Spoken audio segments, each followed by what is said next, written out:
Hi, I'm Cheryl Belson with American Sewing Guild, and I am so happy to be joined for this episode of Fireside Chats by Shankari Paradee. She's the owner and founder of Sewl Sister, and that's spelled S-E-W-L. Shankari recently came to our attention when she participated in an online event called the Sewing Summit. She designs and creates hand-sewn clothing and products from throwaway, landfill, or dead stock fabrics with a mission to live in a world with zero fabric waste. Her best loved sewing projects are quilts and memory bears, designing them with maximum beauty and minimum waste. She was born and raised in Canada, but now she lives in Oklahoma with her incredibly supportive husband and 3 beautiful children. Shankari, welcome, and thank you so much for joining me today. Thank you. I'm so happy to be here with you all. I'm really looking forward to hearing your story and learning more about you. So let's just dive right in. Perfect. I always love to start these fireside chats hearing more about how people got started and made their journey from that starting point to where they are today. And I understand that you started sewing at a pretty young age by being involved with your parents' sewing business. In fact, I remember you telling me of some of your first learned sewing skills being seam ripping. So I think that's very interesting. Can you tell us about that story and the sewing journey that has unfolded since then? Yes, absolutely. So basically, I grew up with sewing in my life with my family because my dad had his own upholstery business at that time.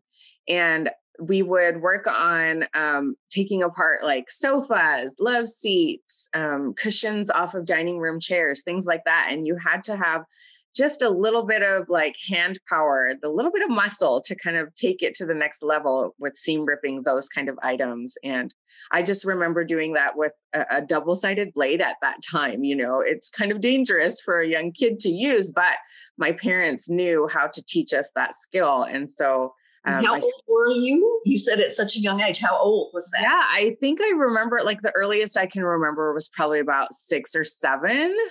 Wow. Yeah.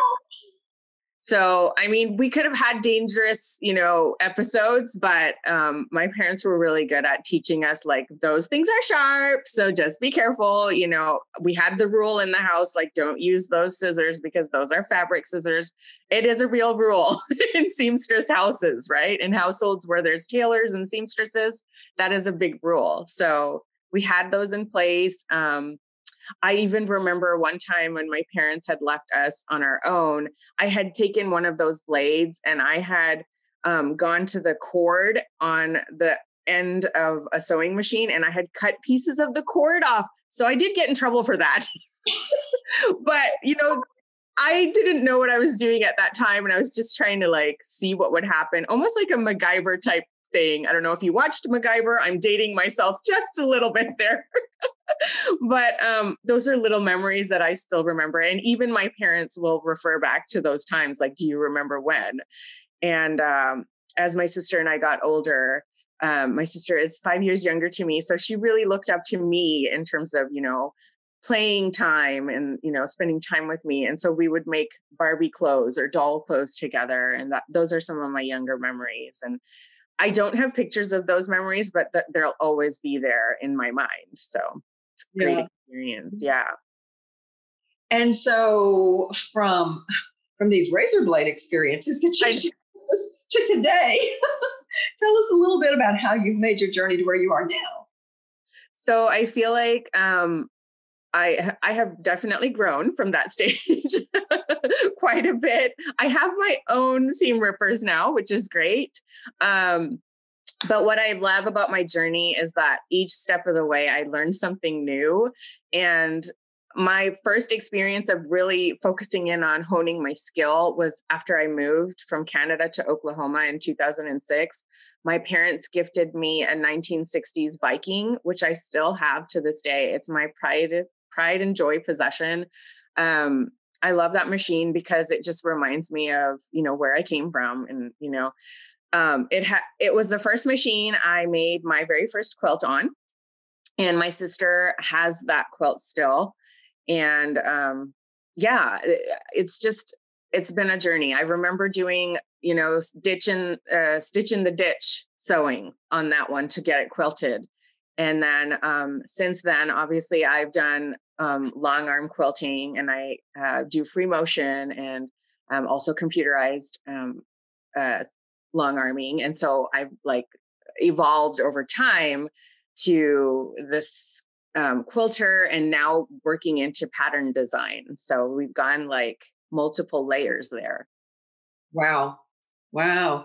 Well, I'm really intrigued with your strong commitment to zero waste in your sewing projects. I'm curious what generated your passion for learning to design your work around that commitment, and wondering if you can talk a little bit about any design challenges that come into play when you are trying to design with zero waste in mind.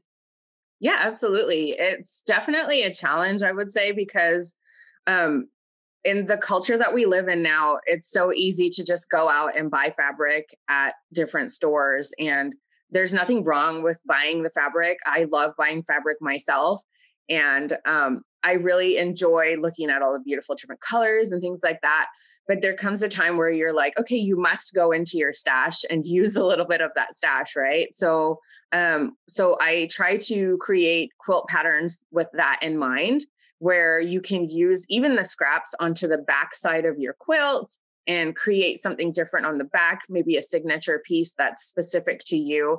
And also, when you're creating your quilts and you do have that waste, save it for other projects if it's big enough, or if it's too small, like if it's just, the ends of your seams and little threads and things like that, you can use them to put inside stuffing a pillow. Or if you're making a small little pin cushion, you could use it to stuff the bottom just to give it some weight.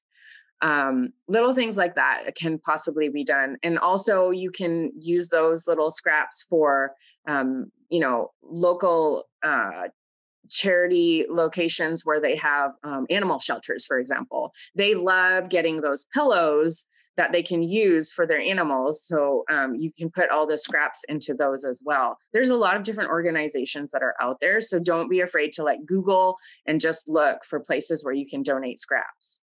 Yeah. Well, I'm curious. So was there a specific event or occurrence that really kind of awakened this spark towards zero waste in you? Or was it just something that just kind of emerged on its own? Yeah, I think it did spark at a specific time in my life when I was trying to decide which arena to kind of go in, where like if I should choose to stay in nursing. I was an ER nurse, emergency room nurse, and I was still on this path of this journey of like learning how to figure out sewing and quilting and what that all looked like. And I felt like, sometimes you feel like you're stuck in between, and you're torn between two different loves and passions. And really, you get to choose, right? You can choose to stay in both and see what that looks like. And I made the decision to step away from nursing at that time and go and delve more into my sewing and look at my passion there. And when I started looking at more and more what it would take to be in that industry, I realized there is a lot of waste that's happening. And the following year, I actually went to New York Fashion Week, and I just got that experience and exposure with different artists that were out there that was very similar to me, and they wanted to create that sustainability effort. And so locking arms with people around you that have the same mission as you, that really helped for me to grow.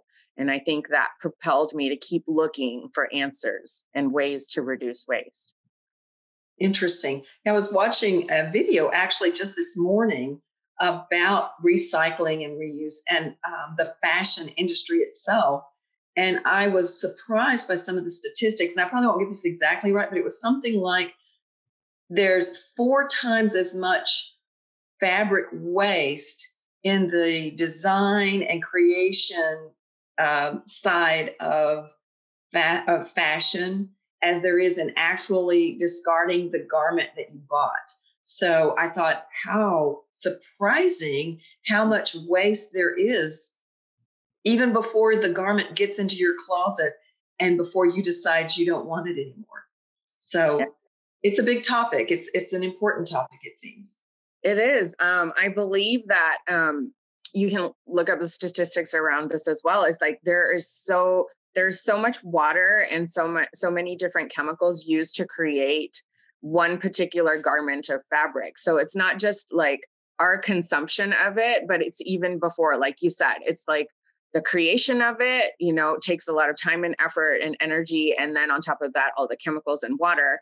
And then after that, what happens when we put it into landfill or when it gets, to places like across the world, for example, in India or China or somewhere where the pile of clothing is just insanely huge. And those fabrics, the dyes that are in those fabrics get leached into the water system, and how that would affect those countries in that way. So there's a lot of things to kind of look at and think about, and also think about like who's making your clothes, right? We can get into different arenas.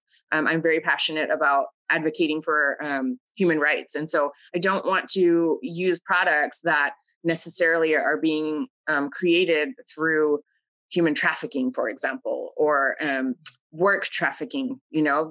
We can get into so many different arenas looking at just fabric consumption. So yeah, huge topic. Yeah. Well, shifting gears just a little bit, I mentioned in the intro that your best loved projects are quilts and memory bears. And so I'd love to hear a little bit more about these memory bears. How did you get started making those? And then how does that even fit into your passion for zero waste? Yeah. So I started working on the bears. A friend of mine had reached out and she wanted to have bears made of some of her, a friend of hers clothing. And it was a mom that had passed away, and she obviously had left family behind. And so in order to support that family, my friend reached out to me and said, "Hey, I have the clothes. Would you be able to create something out of the clothes?" Mm-hmm. And I was like, that's so perfect. I can totally do something. And so ended up buying a very easy pattern from Simplicity. And I think the Simplicity pattern is still out there. It's 8044 if anybody wants to know. They have a pattern that has like a bunny rabbit in it. And I think there's a dog pattern in it and a bear pattern. So I chose the bear. And I made her several bears for that family. And that's basically how it started. It's just being able to have the bear, since that person is not there. It's like being able to give that hug, that to that person. And I just felt like I was supporting that family in their grieving and just helping them to get through those moments when you really miss that person. And that was a really great connection piece for me. And I think it just ignited that fire to just keep going and being able to use people's clothing to create the bears. Oh, that's so nice. Now, I think you brought a bear or two with you this morning that you can show us. Is that right? Yes. So these are actually very small mini bears. The Simplicity pattern is double the size of these, but you can see I used flannel pajamas to create this one. Oh, nice. How cute. Yeah. And so what I do is I just line it with a really light, medium weight iron-on fusible so that the fabric doesn't stretch and it holds its shape. And then this one, I actually created it from scraps of fabric. Mr. Domestic is a fabric designer out there. And so these are his fabrics called Snow Day from AGF, Art Gallery Fabrics. So if anybody wants to, purchase those fabrics, I'm sure that's available in your area. But that's a project that I did for one of his Snow Day launches, which was really exciting. And I used little hexagons. I don't know if you can see them, but I tried to eyes and stuff. Yeah. So I actually took little hexies, about 1-inch hexies, and turned them into the bear, patched them all together. Yeah. Oh, so cute. It turned out adorable. Thank you. Well, and one of your other best loved projects is quilts. And I understand that just this year you released a new quilt pattern, and I know that that had to be exciting, but a lot of work. So I'm wondering if you'd tell us a little bit about how your pattern idea came about. And of course, I want to hear how you designed your zero waste focus into creating the new design. Yeah, absolutely. So the quilt that's right behind me is actually my quilt pattern, and it's called Tumbled Triangles. And so what I did is I made a really easy, beginner friendly quilt pattern that was geared towards low waste or zero waste. And I try to make my blocks as big as I can for the fabric that I have. So we're going to go like 9-inch blocks or 8.5-inch blocks that we're not creating so much waste. It does look like a lot of waste because you are squaring up your blocks, but that's, I think, part and parcel of the journey of creating quilts. You are going to create a little bit. But the way that you can minimize that is just make sure that you only buy the fabric that you need for that particular project.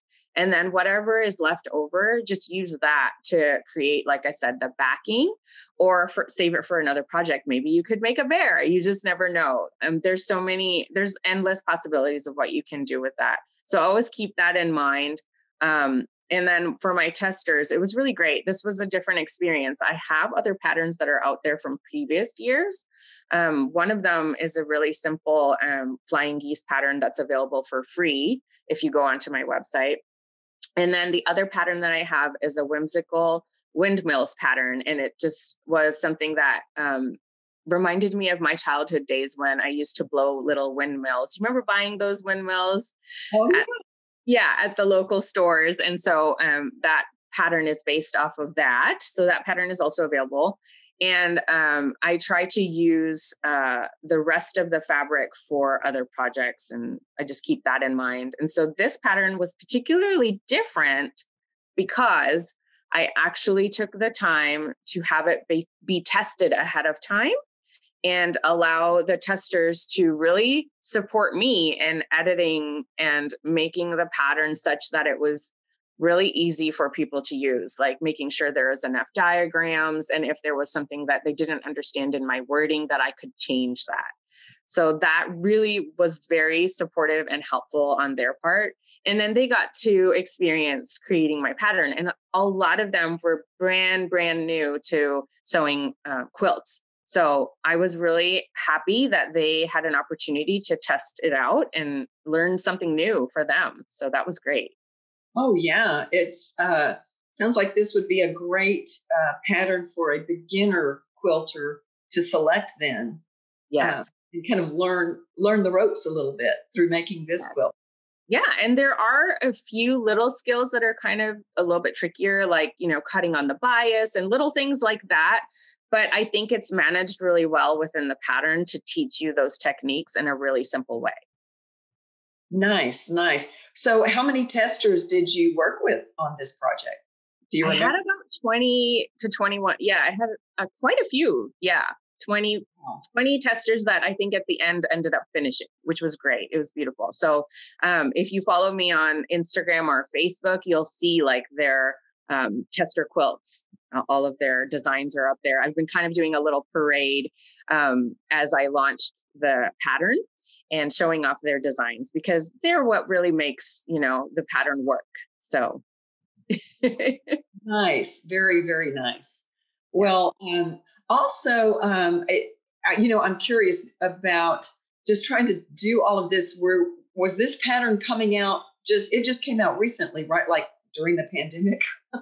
Yes. So we're recording this on the 18th of February, and I released my pattern on February 8th. So about 10 days ago, basically, right? Yeah. So did that, I guess maybe this is the perfect kind of project to work on during a pandemic. Because I feel like it is. Yeah. And I mean, if you don't have the yardage, a lot of people will, I'm an avid collector of fat quarters, which is like an 18 by 22 piece of fabric, just because you just love the fabrics and you fall in love with them. You could use that fabric and create one of the blocks and make it a really scrappy type of quilt. There's multiple arenas that you could go into there. Oh, yeah. Well, it also created more need to work from home. And in the introduction, we talked about your incredibly supportive husband and your 3 wonderful children. How is that working with everybody? It sounds like everybody's kind of in the house a lot more together. How did that work? Yes, everybody is at home. So my children have been, they've been still at school on some days. They have blended model schooling, which is a really interesting model for schooling. It is part-time homeschool, part-time at school. So that's been really great. But of course, now we're in this like snow season. So right now they are at home for the most part, but the school has been really great in terms of pivoting them and allowing them to be at home and having almost like a Zoom chat, like what you and I are doing right now. So that's been good. There are times when it can get kind of hectic with 5 people in one household. And, you just want to have those moments where you can kind of step away. So, my husband's been really great. He's kind of taken over the computer office room. And so I do my Zoom chats from wherever I can in the house and just make it work. And we separate duties for grocery shopping, things like that. And we try to make it work around the kids' schedules. And if we're going shopping, try to make it like only one of us goes shopping to kind of minimize the, overall impact. That gives us time to be alone too, even if it is grocery shopping. You get to manage it. Yeah. Yeah. Well, so family life and work life just, it has to flow together always, but even more so, it sounds like for you right now.